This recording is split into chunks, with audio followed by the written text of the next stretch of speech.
and welcome to another Kidlit Lunch Critique. Today we have a very special story from one of our Kidlit Academy students, our monthly coaching students, and it's called Goldie Cat and the Three Humans. So thank you so much, Penny, for sharing your story. She wants to know if this is too close to the original Goldilocks and the Three Bears. So we are going to read it and find out. Okay.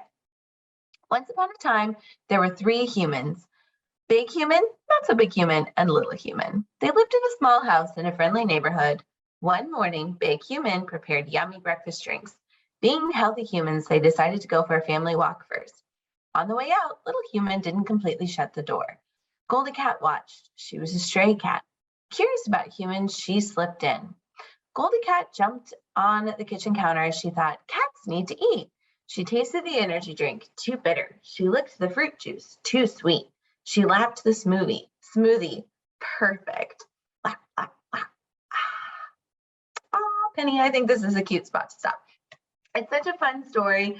I love a good twist on a fairy tale, especially one that this doesn't feel like it's been done before. It feels very fresh to me, which is great. That's what you want to see in a story like this. My only thing that I can tell from off the bat is that we haven't really established who our main character is. So Goldie Cat is our main character.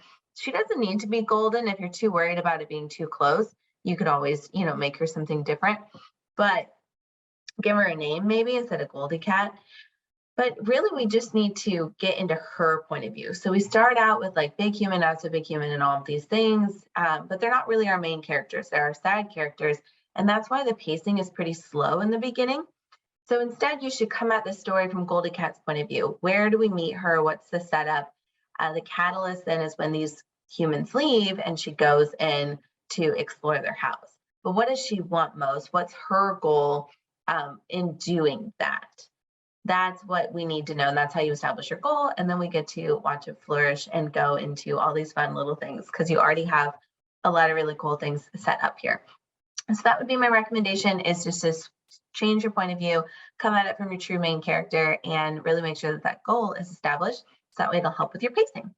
Great job, Penny. Thank you so much for sharing. And if you guys want to get any of your stories critiqued, there's also the form below in the description. Thanks so much for tuning in, guys.